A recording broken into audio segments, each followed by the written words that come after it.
On this episode of ReLiterated, we're headed back to the chocolate factory with Willy Wonka and his newly appointed heir, Charlie Bucket, on an adventure full of geriatric hysterics, culturally insensitive knock-knock jokes, and even more reckless Oompa Loompa endangerment. So grab your snozberries and stop your gobs. It's time to get vermicious with Charlie and the Great Glass Elevator on ReLiterated, the podcast that will watch you whip, but don't expect it to watch you nay-nay.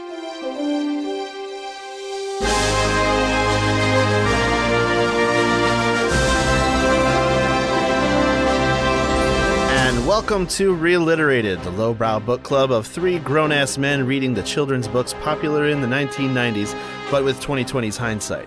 Fair warning, we use language too mature for kids, analysis too immature for literary scholars, and ignorance too profound to be inoffensive to everyone. We also talk about our books in depth, and that includes spoilers. So before you listen, if you're not familiar with the story, prepare to be spoiled. My name's Andy. I am Harold. And I'm Josh. And we're here to kick off a brand new chapter of sequels. The sequels chapter, it was foreshadowed in a cliffhanger episode during the second chapter, I think.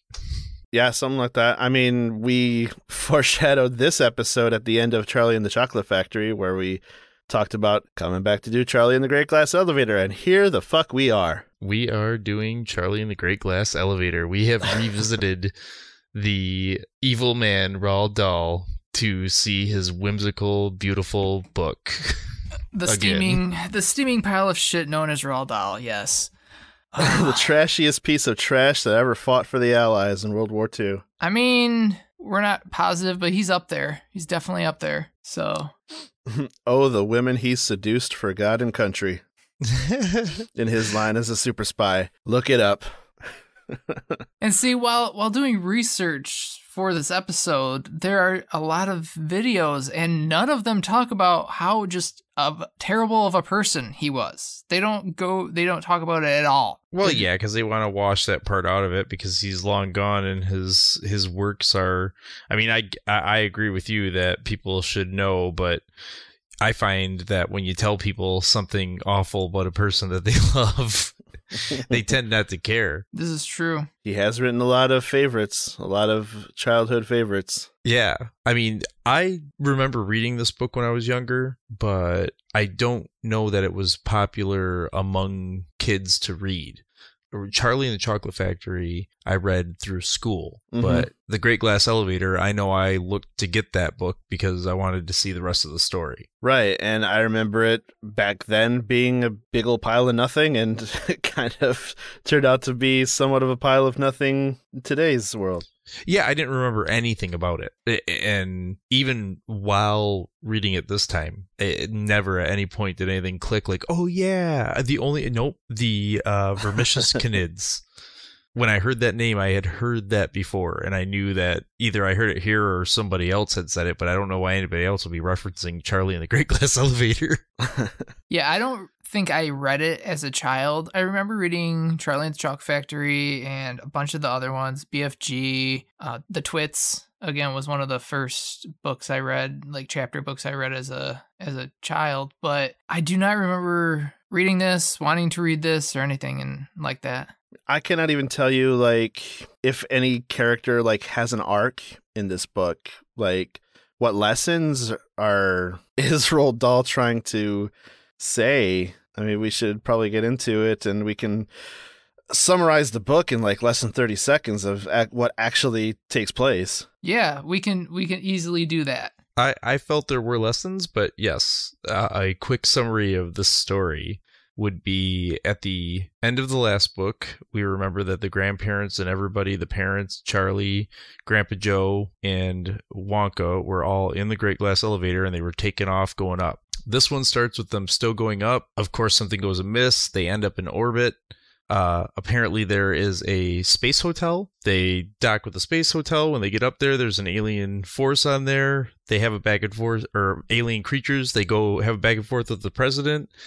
On their way back, they save some people from the hotel, and they burn up all these creatures in the atmosphere.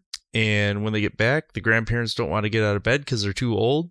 So Willy Wonka gives them some vitamins that make them young. But of course, they are greedy and end up taking too much. And they end up, Wonka and Charlie have to figure out a way to bring them back. And of course, it goes back and forth, and they end up in different ages. And at the end of the day, all the grandparents are back to their normal ages. And they go to meet the president because they defeated the Canids, the creatures. And the grandparents don't want to get up until that happens. And then suddenly they're able to jump out of bed. In the same way, meeting the president for the rest of the grandparents was going to the chocolate factory for Grandpa Joe. They hopped up, got dressed, and went to meet the president. Bob's your uncle. That's the end of it. Which is sad. Yeah. Right? Let's talk about that when we get to the end of the book. But yeah, that's for sure. Sad. But that's the book in a nutshell. I mean, that's a story. Yeah, elevator goes up, place. Elevator goes down. Wonka wants to put the old people to work, so it makes them young. But they get too young. Better make them old again. They get old again, and the president's like, "Hey, thank you." Yep. End of story. And there was supposed to be a third book called Charlie Goes to the White House. The White House. Charlie Goes to the White House. Charlie goes to the White House. That was going to be one book 3. chapter of that was written, and it is viewable at a museum, a Roald Dahl museum. Oh shit! Yeah. Is it viewable online anywhere? No, I don't know. You can kind of find it. You can find snippets of it, and it's very basic. It basically is just, hey, they're at the White House, the president's here, and here are some of the people that you're meeting, and it's just a list of crazy names and. Mm-hmm. Whoa! Back up! We glossed over this. Roald Dahl has a museum. He has a museum and reading center. Yeah. Okay. They gave Roald Dahl a museum. Okay. All right. They give lots of people museums. So lots of people get museums. I want a museum. I don't know what's going to go in it, but build it. Fucking Andy Harrington Museum. Let's go. Right? It belongs in a museum. I don't know what they're going to put in there. So to me, this was actually 2 stories in one book, because there was the story of going to space, and there was the story of the grandparents messing with their ages. 2 distinct things. They had nothing to do with each other. Right. And I was like, why did they smash them into 2? They easily could have made this into another story. But it was such a short book. It wound up being like, yeah, even with those 2 stories, it was a short book. There's not a lot of actual story to it. There's a lot of description. Like the Canids are you can picture the Canids because of how they're described. They're egg-shaped, and they have these red eyes, and like the description of the hotel was really pretty good. But at the same time, that was another trippy thing. So the hotel was owned by the US government? That's not how it works. All right, let's go through this book sequentially. Okay. Yeah. So the whole, like, when they get up into orbit, and that's the first time that the grandparents get out of bed, right? Because they get floated out of bed. Right, they get into zero gravity because... and they just bitch the entire time. Oh, they bitch. Yeah, they constantly complain. And then Wonka tells them that they can't swim through the air because the air is too thin. So they need to blow. So they're teaching them how to blow. And he says that the one grandparent blew like a rhinoceros to get herself around the room or whatever. So I wanted to get into why they're in space in the first place. And Wonka just took the elevator like way, way up because he wanted to punch another hole in the factory. But why though? He says 2 holes are better than 1. I don't know. You guys agree? 2 holes better than 1? It adds variety, right? Skylights, man. I mean, skylights. Natural light. Yes. I mean, it's not his factory anymore. I guess it's Charlie's factory. So whatever. Let's put another fucking hole in the roof. But I think that the idea is they need a hole to get back in, and it's only logic that Wonka can understand because clearly they could just go back in the hole that's already there. Yeah, and I guess that is the out hole. They need an in hole, right? Right. Yeah, but in Wonka's mind, they need to go up far enough to get enough velocity to actually punch through the roof with the glass elevator. And this has got to be a sturdy-ass glass elevator of how high they actually took it. Because he needs like a precise button press to actually drop the elevator down from near orbit to get enough speed. And I wonder just how much damage an elevator that heavy would do if dropped from the upper reaches of the atmosphere. And I put out a question on my Facebook to all my friends because I do have a couple of physicists out there. There's one that's and basically what they said was that, well, they're going to have like they're going to reach terminal velocity, and it's going to depend on the friction. It's going to depend on the makeup of the elevator. More than likely, like the elevator is just going to turn into a molten blob of glass. And I wanted to read one in particular. All right, my friend Andrew Strobe says, the Earth keeps pulling. The strength of the gravitational force varies with the square of distance and causes things to accelerate back towards Earth's center of gravity. A useful concept here is the escape velocity. Think of this as, if you fired something like a bullet, how fast would it have to be going to break free of Earth's gravity and not come falling back down with a pull? The escape velocity for Earth is about 11.2 kilometers per second. This is almost 25,000 miles per hour. Let's say you were shooting out of Earth's atmosphere at a mere 24,000 miles per hour. You would get some distance from Earth, but gravity wins in this scenario. You would eventually start falling back to Earth. By the time you reached Earth's atmosphere again, you would be falling at nearly the speed you left atmosphere at. This is part of why re-entry craft have exotic materials as heat shielding. The friction for even the air at such speeds can cause temperatures of around 3,000 degrees Fahrenheit. Granted, the air resistance will also slow you down somewhat, but not enough to save the inhabitants of that elevator. With real physics, their fate will be short and bleak. And that is very true. And I believe even in the book, there's a point where Wonka explains re-entering the atmosphere and how they do it with the retro rockets. But the glass elevator, this elevator, is not made of glass like we think of glass, clearly, because later in the book, he says that it's crush-proof, fire-proof, melt-proof. It's impossible to destroy. He's clearly got some engineering stuff, yes, to this elevator where he's taken that into account. But even with that, he does say that when entering the Earth, he needs to use retro rockets when entering the atmosphere. Mm-hmm. And they do when they eventually do re-enter the atmosphere. Yep. So I was wondering if like the elevator would like cause a big old crater or like knock out a whole neighborhood block, maybe even bring down the factory itself. I think it just wound up doing exactly what Wonka thought it would. When it comes back, though, it comes back and does break a hole in the roof, though. Basically, nicely as Wonka was expecting. Right, and doesn't create a crater. So obviously your physicist friends were wrong, is all. Willy Wonka has thought of everything. Yeah. They just don't understand what he does about it. Yeah, you just got to understand Willy Wonka. Yeah. Didn't they went into orbit though because they were busy arguing about something and he missed the button press. Yeah, Grandma Georgina grabs onto him. Oh, okay, yeah. Yep. She can't get out of the bed, but she can grab onto Wonka when they're trying to do a very precise maneuver with a glass elevator that no one understands but the man who's flying it. But it turns out it was a good thing because then they go into space. Yep. And they see the space hotel. This luxury space hotel, which is, again, owned by the U.S. government? Yeah, that was a strange one. But, I mean, in that time, you would think, like, so 1972 is when this book came out. He would have been writing it during the space race and everything. So, the moon landing was 69, right? Yeah. But they were still going up there for a couple of years. It was still... Yeah. The governments were still pouring money into it for a few years after that, but then it died out because no one cared anymore. Like, people are always like, why didn't we go back to the moon? We did. We went back to the moon like 5 times. Or it was 5 or 6 times. It wasn't as attention grabbing as the first. No, because the first one was amazing, but all the other ones, no one really cared. They were up there, they collected samples, they came back. Mm-hmm. And we already won that race. Well, no, we didn't win the space race. No, we won the race to the moon. Everything else was done by the cosmonauts. Yeah. First to Mars, cosmonauts. First to Venus, cosmonauts. First to Mercury, cosmonauts. First man in space, cosmonaut. First woman in space, cosmonauts.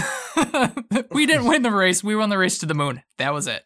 The most important race. Sure. Obviously, because we won it. USA, USA, USA. Yeah, it was a marathon, not a sprint, Josh. Right, and we did the one that matters. We did the leg of the race that matters. Yep, we put a flag up there, so we own the moon now. That's the thing. First thing in space, Sputnik. Yeah, America owns the moon, not according to first grade Andy, who put the Soviet logo on the moon flag. Yes, crazy comrade. Bastard. So the Space Hotel, which is owned by the U.S. government, is unoccupied at the time. They're basically... I'm not sure if it's owned by the U.S. government. It's just Space Hotel USA. Like it's definitely American owned or created or whatever. The president is seriously concerned about it, though. I mean, it isn't the hotel it's a big deal. owner. It's the president that is immediately called in, and they're talking. There's military people up there. I think it is owned by the U.S. government. It is owned by the U.S. government, because then they're like, well, who are these terrorists that are in my hotel? And so first they call all the countries and are super racist, especially towards China. But then after that, they call all the other hotel owners, and they're all like, nope, it's not us. So obviously it is owned by the government. Yeah, that was the idea I got from it. It was definitely owned by the government. They're the only ones who would have the money to put a hotel in space in 1972. Let's be real here. Let's fill in a couple details here. There's like a spacecraft going up carrying the staff of this hotel. Because it's unstaffed at this time. It's unstaffed so far, yeah, and the whole staff was coming to give it this grand opening, which they picked to be the same day as the Willy Wonka factory contest day. This is still the same day, mind you. It hasn't even ended yet. February 1st, I guess. But yeah, there's mission to staff the hotel. Yeah, and Wonka and the family get there before those commuters get there. And at this point is when they're trying to figure out the government's trying to figure out who's on the hotel. And so they try to talk to him, and they answer back, and Wonka's talking in this like, Zink Zonka Doom Bow. It's very strange. And I don't understand why, because he could just be like, hey, listen, crazy thing. But instead he wants to make it really complicated. So they've decided it's not China. After, like, seriously though, that there was a joke that was made at one point that stuck with me because it was so wrong. Yeah. He's going on about China, and he's making his chief of staff or whatever is talking about the Chinese phone book and wings and wongs, and they play with it like that. It was just, I remember the time when that was like normal for those jokes to be around. So it's difficult for me because, yeah, Roald Dahl overall was a piece of crap, but at the same time, I can watch a movie from 1972 and I'm going to get that same kind of joke. Mm-hmm. It's a very popular thing to do. Yes. Basis of a lot of humor. It's mostly puns. I mean, you got Premier Yukatov from Russia. There's a lot of knock-knock jokes for some reason coming from the president. Right. The president was a real dummy. Yeah, and his nanny was the vice president. Yeah, that was funny. That was weird. At least he was forward-thinking enough to have a female vice president. Yeah, no shit. But it was his nanny. The elderly nanny of the president. And she seemed to keep everybody in line. Like, all the other people that were helping the president all seemed to be children too, almost. Yeah, she was running the room. Well, they were just yes men. Like, the head of the army just wanted to blow up everybody. He was like, right. Yeah, that mattress that bed's a bomb. That's what's going on in the hotel. And so we need to blow it up. Yeah. And the president, by the way, is named Lancelot R. Gilligrass. So it's not Nixon, who would have been president in 1972 when the book was published, and probably not based on LBJ, who was president before Nixon. So it's very much some sort of caricature of, I guess, Roald Dahl's impression of Americans. Yeah, no, he's definitely trying to say that's kind of like what we are. Like, how dare Roald Dahl insinuate that we're a bunch of over-the-top, ridiculous people who just want to blow things up. We gotta nuke that guy from orbit. We should take him to that place in Minnesota where you can drive a tank. We'll invite the corpse of Roald Dahl to Minnesota. Hey, let's go drive a tank. Oh, hey there. Let's go up there to Minnesota. So how's that different from how the treatment of Chinese and Russians there with that accent? Because they're white. I'm making fun of white people from the Midwest. I am from there. That's not true. It's okay. I guarantee you there are people of different shades that have that accent in Minnesota. I hope so. And I guarantee our Minnesotan listeners will take offense to that caricature of their accent you did there. Yeah. Yep. It's going to be a big deal. Oh, it just sounds just like the Yooper accent. You can't get mad at that. They might get mildly cross at you, don't you know? Oh. So they meet the creatures that are in this are called vermicious canids, and I don't know why I remember that. I don't know if it's because I read this book, because I did read this book when I was younger. But, I did too, yeah. Or if I have heard vermicious canids somewhere else before. Actually, it's possible the name appeared in the first book, or maybe in a movie. Maybe it did. I don't know, but the hotel actually is infested with vermicious canids. Yeah. They think that Wonka and company are aliens coming onto the hotel, but the hotel actually already has aliens on it. Yes, and the aliens that are there, the president thinks that they're Martians, but it's actually there are vermicious canids, and these things, they look like eggs. He describes them as upside down eggs standing on their head, and where the wider part is up at the top and the thinner at the bottom, and then they have these two red eyes. And they're like greenish brown and kind of not slimy, but slimy, scaly, not, yeah. And these things start stretching out, and Wonka explains that they can stretch as thin as they want or be as thick. And they're like a giant muscle. And I liked how they described it as rubber and putty with metal wire in there is how what their strength is like. And all these things stretch out into shapes. And as he's describing the shapes as it's going, it turns out to be the word scram. And Wonka starts yelling, "Scram, scram!" And they take off. And they get back in the elevator and get out of there. And they're like, he's like, "Oh, yeah, they're really proud of their ability to spell." And he's like, "Well, why did they say scram if they wanted to catch us?" And then that's the only word they know how to spell. I like that. But they just kind of nope out of there. They're like, "Okay, we're leaving now." They're mentioned in the 1971 film. Ah, okay. They're mentioned in the film. Oh, okay. But Willy Wonka is familiar with vermicious canids. Yes. And so he knows what the stakes are, so he's trying to get everybody back to the elevator. We're taking off. We're leaving right now. Yep. So after they leave, the other the people that are out in space, they've been watching them and following them and trying to figure out what's going on. And so they see him leave. So they're like, okay. So they go on, and people straight up get eaten. Yeah, people get eaten in this book. I thought that was crazy. And then the Canids do this whole thing where it's like they're trying to come to Earth, and they're trying to catch on to the commuters. They end up going back and grabbing those commuters and everything. Yeah, they tow them back to Earth. Yeah, some of the descriptions of what the Canids were and how they killed, like, he said they eat people, or they eat anything or whatever, and the Grandma Georgina or Josephine, whichever one, says, "Well, how do they eat? I didn't see their mouths." And he goes, "Well, they eat with other things than mouths." And then when she's like, "Like what?" He goes, "Well, we're out of time on that one. Let's move on to something else."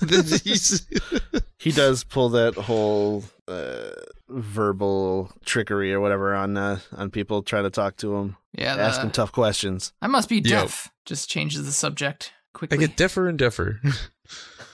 But they do end up saving the people, and earlier he says that the reason that vermicious Canids, what they've done is they go to that space station, they go all over the universe, and they eat everything on a planet. The moon used to have an alien race on it, but the vermicious Canids ate them.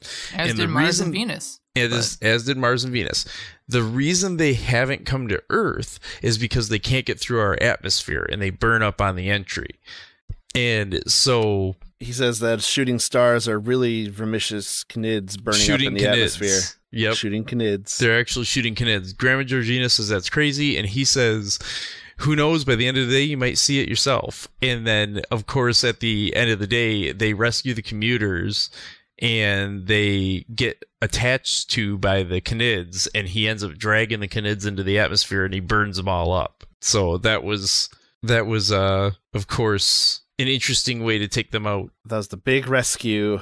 Yeah, the big rescue. But some people did die. Some people died. Yeah. They were eaten by canids, vermicious canids. Because, the spacecraft got to the hotel and they got in there. They got in there and they came across the canids. Yep, President told them it was all good to go in. Yep, but nope, they got attacked. So they noped out of there too. They get into the president a little bit here as he's trying to figure everything out. And before he's moving on, he talks to his vice president, his nanny, and says he wants her to sing him a song first. And now this happens at some point here. But the song I thought was funny because it's all talking about how he's an idiot. His parents realized he couldn't read or write. He couldn't even get a job delivering papers. And then the nanny says, you know what? He says, okay, I said, let's learn and note the art of politics. Let's teach you how to miss the boat and how to drop some bricks and how to win some people's votes and lots of other tricks. Let's learn to make a speech a day upon the TV screen in which you never say exactly what you mean. And most important, by the way, and not to let your teeth decay and keep your fingers clean. And now that I am 89, it's too late to repent. The fault was mine. The little swine became the president. But I just liked her description of what a politician was or whatever. I thought that was fun. I mean, he hit some notes on some things. Roald Dahl might have sucked in some of his opinions, but he also existed at a time when most people's opinions sucked. He was probably I think it was at his strongest when he was satirizing Americans. Yes, This is true. He also includes songs in his storytelling, and there's another author out there who includes songs in their storytelling, and that is J.R.R. Tolkien, because he also has songs that come up just out of nowhere, like the characters sing a song that's pertinent to what's going on, shall we say. And this is how I know you guys have never read Tolkien, or else you would have picked up on this. That's Roald Dahl writes like J.R.R. Tolkien. You know, Andy, there's something interesting about literature in general, is that a lot of authors will have sudden breakouts of songs. Nope, just these two. Just those two. That's all that I know. A direct correlation. Who's another one? I don't know off the top of my head, but I'm sure. I am sure.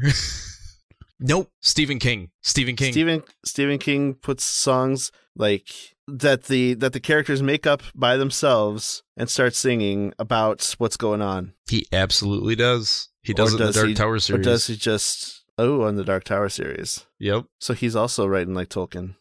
Stephen King and J.R.R. Tolkien. Like that. No. Thick as thieves. No, Stephen King writes well for an ADHD brain because he's so crazy and all over the place. He'll start describing a chestnut, and next thing you know, you're learning about a fucking building over here. And why is this car driving down the road? You're like, what the fuck? What's all happening around me? But anyways, I wanted to bring about that parallel. It doesn't make J.R.R. Tolkien any better. Elves and dwarves are the Oompa Loompas of high fantasy. They are. They're less problematic because they really don't hurt anybody. They all have they're all capable. No one questions anything about them. You know what I mean? Even though they're the hobbits are smaller, the dwarves are smaller, the different people look all different, and that doesn't seem to be the issue. So Tolkien is at least much nicer in that respect. He was yeah. But you know who never became slaves? Dwarves. Yeah. No, they wouldn't have. They would have just beat the shit out of Wonka. Beat the shit out of Wonka, yeah. Buried him in a mine somewhere. Nobody enslaves a dwarf. But this moves on to when we get to this point, when they get back to Earth, they start talking about wanting to work in the factory. And well, Wonka asks and almost insists that they work with Charlie in the factory. And these old people are like, nah, we're not doing that. We're old. We're just going to stay in this bed because that's what we do. We lay in this bed. Wonka pretty much presumes that they're going to want to start working in the factory. Right. Well, I can't imagine they're going to be too much work. They've got slaves. Exactly. That's why I was like, why is he forcing the old people to work? Oh, because he just wants everyone to work. Yeah. That's how capitalism works. Yeah. Well, so, this was a very cautionary part of this book. There were multiple cautionary tales throughout this section. The first was when he had only a certain amount of pills, and each pill would take 20 years off a person and make them younger. And the grandparents get very selfish about it. I think were there 12 pills, and three of them took 4 apiece. Grandpa Joe didn't take any. And I figure there's probably a way that those 12 pills could have been used to take a decent amount off all the grandparents and like 20 years off each of the parents. Yeah, that was the exact amount he gave you. Yeah. Yeah. By the way, Mr. and Mrs. Bucket are still here. They're just hiding in the background of everything that's happening. Yeah. They don't really ever get involved too much. But there's like a couple sentences where they're like, it would be nice to take 20 years off of our lives, honey. Yeah, it was literally like there was a perfect amount to do exactly that, and the grandparents he just showed that the greed of the old people, and so one of them becomes a negative number. Right, like 2 years prior to her birth. And so they have to go into this weird like purgatory to get her. And Wonka had been there before because at least he didn't let his slaves just die when he was testing it. He went and got them all back. But they are slaves, so would they want to be? Yeah. I mean, by the way, let's not gloss over like how the process of inventing Wonkavite here. Like, oh God. Wonkavite is like experiments number, what was it, like 132 or something? 132.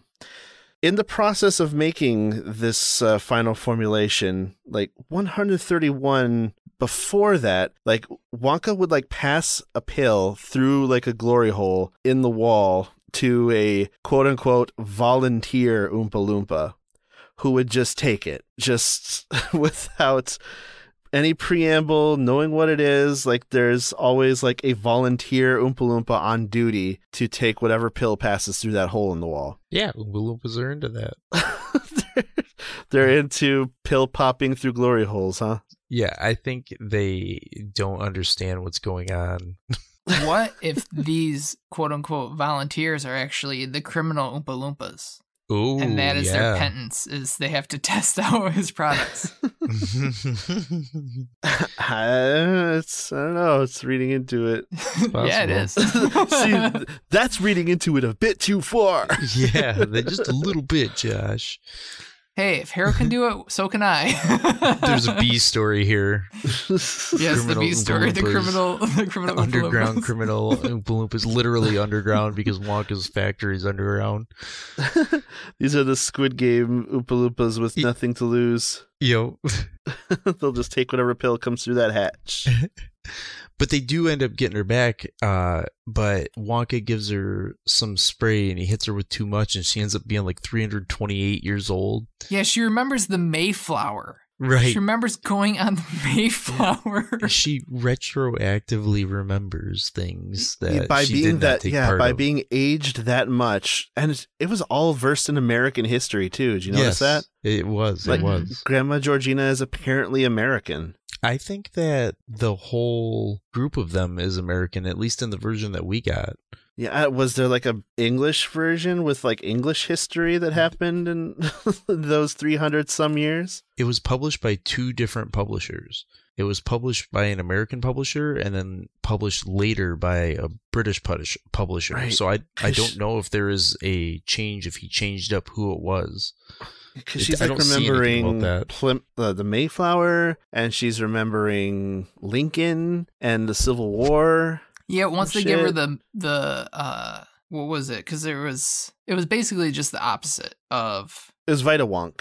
Well, no, Wonkavite made someone younger, and then Vita Wonk made them older. That's what I was saying. It's like the opposite. Yeah, right. So he gave her more Wonkavite to bring her back to her original age of 87, I think, or 78. And as she de-aged, she was seeing things happening throughout history. Right. Because she saw Gettysburg, and then she saw Lincoln get shot and him on the death train. They had to be careful and like dole out just the right amount. And Wonka actually says something during this whole thing when it's going on. He says, Charlie's like, well, what if something goes wrong? What if we do it wrong? And Wonka goes, well, nothing will go wrong while I'm involved. Well, hasn't he been involved in all of this? Like, it may be true. He's been involved, but he hasn't been in control. Yeah, that's true. Like, all those kids failing their tests and falling in the traps or whatever has been because of their doings, and he has not controlled them. They do bring up that point with Violet Beauregard when they say, wait a minute, how is this taking of the Vita Wonk different from Violet Beauregard chewing that gum and turning into a huge blueberry? It's like, you must remember, Violet Beauregard took the gum herself without my say so, or I warned her. Yes, I warned her against it. But this is me controlling the dosage of the Vita Wonk, knowing what it can do. So just trust me, okay? Yeah. I mean, it happens in this story, too. The only reason that they go into space is because somebody gets in his way right when he was supposed to press the button. Otherwise, it would have been fine. That's true. That's very true. Mm-hmm. So this part of the story, though, does talk about like medicine, and it tries to be cautionary about medicine. And it has this little poem in it that is quite actually long, but there is one section of it that was my favorite and is now just my favorite way to describe flatulence and gut bubbling. Mm-hmm. And it's this part that goes, inside her tummy something stirred, a funny gurgling sound was heard, and then, oh dear, from deep within the ghastly rumbling sounds begin. They rumbulate and roar and boom, they bounce and echo round the room, the floorboards shake, and from the wall some bits of paint and plaster fall. Explosions, whistles, awful bangs were followed by the loudest clangs. A man next door was heard to say, a thunderstorm is on the way. But on and on the rumbling goes, a window cracks, a lamp bulb blows. Young Goldie clutched herself and cried, there's something wrong with my inside. This was, we very greatly fear, the understatement of the year. For wouldn't any child feel crummy with loud explosions in her tummy? I loved that. And I mean, it goes on about what happened was, as soon as her grandma went to the store, she went and started taking her grandma's pills, and her grandma had a constipation problem. And all of those pills were laxative, but specifically there were these chocolate ones that grandma would only take twice a week because they were so potent that it made her like blow up the toilet. Well, after everything's said and done and she goes to the hospital and she made it through, she ended up having problems all through her life because she took this medicine. And I thought, it was a cautionary tale for kids. Hey, don't take medicine if you don't know what it is. Even if it's coated in chocolate. Yeah. So, yeah, I thought that part of it was so fun. The thunderstorm part, I actually laughed out loud. But yeah, they get the grandparents back to their age. Two of the grandparents were like, one was 6 months old, one was a year old, and then the one was underage, and they get them all back to their normal old people age. And then the president shows up, and then they're like, yeah, we're gonna go to the White House. And then the old people finally get out of bed because they want to meet the president. By the way, the grandparents would have all been teenagers, because in Charlie and the Chocolate Factory, we learned that they're all between the ages of 95 and 97, I believe. Inconsistency in their ages? Yep. All of a sudden they were 80 in this book, but they were like in their late 90s. Grandpa Joe was the oldest of them, which is funny because the book starts directly from the end of the first book in... to have that huge plot point at the end of your, like, the final half of your book is this huge plot point about the grandparents' age, and then you whiff on a detail that you made a big deal about in the first book. Because he made a big deal about their ages. So yeah, Willy Wonka gets the old people back to their proper ages, and he's like, well, get to work. Now that you're all back to appropriate ages, but an Oompa Loompa interrupts them with an invitation from the president. There's a helicopter outside waiting to take them to Washington, D.C. Which is pretty cool. In thanks of rescuing the 136 souls on board the commuter capsule. I think it was 14 that died by Vermicious Canid. Must have been, yeah. I don't know the figures, but they apparently saved 136 souls. So it's at this point when Wonka informs the grandparents that they can't get on the helicopter in a bed. It won't fit like it did in the glass elevator. And because they're going to meet this moron of a president, the grandparents are like, we don't need the bed. We are ready to go. Right. How quaint. The idea of the honor of meeting the American president is enough to get these old people out of bed in the same way that Grandpa Joe got out of bed for the factory. Right. It's important enough that when they get up, they actually need to change because they are still wearing their nightgowns, which if they've been laying in that bed for 20 years, they would have so many bed sores. They wouldn't even be able to walk. Well, I'm sure one of Charlie's chores would be to turn his grandparents every so often. I was going to say, his dad's unemployed now, so might as well. Right. Not anymore. He's got to get to work in the chocolate factory. It's the honor of working at Wonka's factory. For his child. For his child, yes. Fuck yeah. That's this book, though. That was it. Yeah, there's not much to it. I would not recommend it. I did not enjoy it. I didn't. See, I didn't like the blatant racism at one point in it because it's out of time. You know what I mean? But I understand, too, that at that time, anything you would have been reading or watching was liable to have that stuff in it. But for me, like, some of these it was weird because there were long, whimsical explanations or stories about something. And normally I wouldn't like that, but I enjoyed the language and the playful nature of it in this one. So I kind of liked how the big lesson in this book is trust Willy Wonka. He knows what he's doing. The first book, like he was kind of crazy and manic, and like he was an inventive genius, sure. But this book kind of like put him in a place where, like, if you just let him do his thing, he'll get you through it. And he's crazy like a fox, you know? Right. And you're going to be on an amazing adventure along the way. Yeah, so come with him and you'll be in a world of pure imagination. It makes sense. He did say that. He did say that. So I would say that if you can look at it for what it is and when it was written and everything, I actually enjoyed this more than Charlie and the Chocolate Factory. Yes, the cultural difference humor didn't age well. Nope. But most of everything else did, I'd say. Yeah, there's just nothing that really drew me in or really kept me wanting to read more about it. I was reading it for the podcast, but there was nothing that was just like making it a page turner. Like I was just like, yeah, I can easily put this down at any time. It's not hard for me to do. I'd be interested to see what would have played out with meeting the president, their trip to the White House, how that would have looked if there was going to be more biting satire on America from the outside looking in. Oh, for sure there was going to be. I can only imagine. I actually would like to try and find that first chapter and see what it starts with. I know it's probably, like Josh says, just going to be names being listed, but I imagine each of those names is going to have some relevance.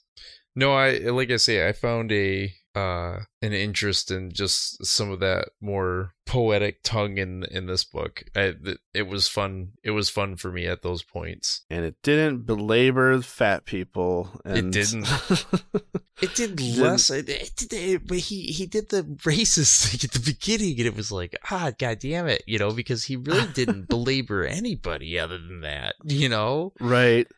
But at the same time, like, it was basically limited to how different the mannerisms and speaking sound between cultures. Well, and back again in 1972, we were in the Cold War still. So Russia and China, I mean, like, of course they were making digs at him and stuff like that. So Yeah. I mean, it's It's fairly light for being in the Cold War with them. It is. It is. It doesn't age well, but I get it. And I'm like, okay, I can move on and read these other fun parts. Like if this amazing poem about a girl taking pills and farting or shitting her pants or whatever she does, just about killing herself on laxatives. Right. So anything more to add about Charlie and the Great Glass Elevator before we go through our wrap up? I really don't have anything to add on it now. No, I think we did it, guys. Yeah, I think we did it. Stay away from vermicious canids. Yes. Beware the vermicious canid. It can be shaped like anything. There is a funny thing I saw on YouTube. There's basically a horror trailer for Charlie and the Glass Elevator, even though it was never made into a film. Somebody made this funny little clip, and it's like in space, no one can hear you scream, and then you see like the red eyes. It was just a fun CGI video somebody made. In space, no one can hear you scram. Nice. That would be better, yeah. That would be better.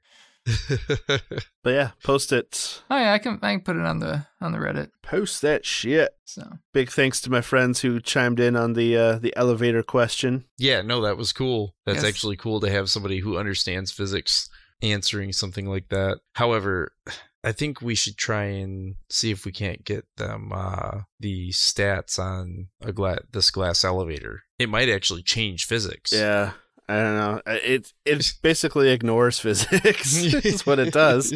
While using them to his advantage at the same time to burn up the canids in the atmosphere while not getting burnt up themselves. They do have retro rockets on the elevator, which they did utilize. Yeah, and that helped it to not burn up in the atmosphere. So problem solved. Science. Wonka scienced his way through. It makes sense to me. Yeah, me too. Checks out. The science checks out. So what is our next book? Next, we are going to be returning to the Clearyverse, and we're going to be reading Runaway Ralph, the sequel to The Mouse and the Motorcycle by Beverly Cleary. That Ralph, always running away. Yeah, what's he running away from? Where's he running to? now, was there a freaky claymation film based on Runaway Ralph as well? I believe there was. I thought so too. I think so. I I think think so. we get to watch that too. I hope so. But yes, Runaway Ralph. I'm looking forward to rereading this. I know I read that entire series as a kid. So It is a 1988 film. excellent. And it's Yes. free on Vudu. Ooh, Ooh, nice. Sweet. So we're going to be watching that after we read the book. Yeah, after we read After the we book. read the book. For the reiterated episode. Which, yes, is us talking about what we already talked about. We go over things we missed. And maybe we get started. And we try to introduce our new things. So, not like that is specifically aimed at anybody. But anyhow. I can't think of anybody who would have said something like that. No, I don't think that anybody will take anything I just said and say, hey, I think he's talking to me. Wait a minute. Well, all right, fellas. I say it's time to wrap it up. That's coming up next week on ReLiterated. And by the way, this week on ReLiterated is a week after the anniversary of Roald Dahl's death. Yes. As we found out, or Josh researched it. Roald Dahl died on November 23rd, 1990? I believe that was the date. Correct. So yeah, 30 years ago. 31 years and 1 week dead. And I think we're better for it. Well, at least that much less toxic, but True. still a whole lot of toxicity out there. I was just telling somebody about the Wade Dahl till valve the other day. So they were talking about shunts that remove fluid from the face, and I was like, maybe that's a Wade Dahl till valve. And they're like, nope, it's not. And I'm like, I don't know what the thing is. I just know that Roald Dahl. Yeah. Anyways, mixed bag, that Mr. Dahl. Yes. Mixed bag, for sure. But anyways, hey, we're going to be doing the not piece of shit Beverly Cleary next week. I think we've followed up Charlie and the Chocolate Factory with Mouse and the Motorcyclist. No. Nope. I don't know. Different Followed chapters. it up with Secret of the Ninja. Because I remember us talking about how Beverly Cleary was not a piece of shit. No. She's a good palate cleanser. Yeah, it's going to be nice. Thought you were going to say she's a good pal. She's a good pal to all the children. Palate cleanser. So come and cleanse your palates next week on ReLiterated. Until then, support your local libraries and independent booksellers. Give a shit and read some lit. Thanks. Danke Shane. Merci beaucoup.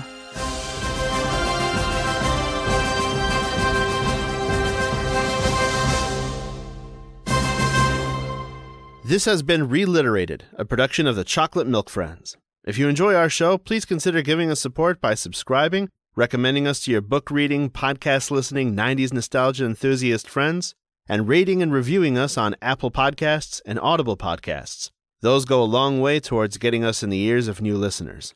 And don't forget to engage with us on Facebook, Twitter, Reddit, TikTok, Instagram, or YouTube. You'll find us at ReLiterated on all those sites. Or send us an email at reliterated@gmail.com. We'd love to hear from you. Thanks for listening. I am now rolling. I am also rolling. Check. Yes. Keep rolling. What? So I know y'all be loving this shit right here. LIMP. Biscuit is right here. People in the house, throw them hands in the air. Because if you don't care, then we don't care. And we would like to pretend like we don't know the words to Limp Biscuit's Rolling without any prompts. Yet we confuse Smoke on the Water with... Somebody once told me that somebody was going to roll me. I don't know. Let's go.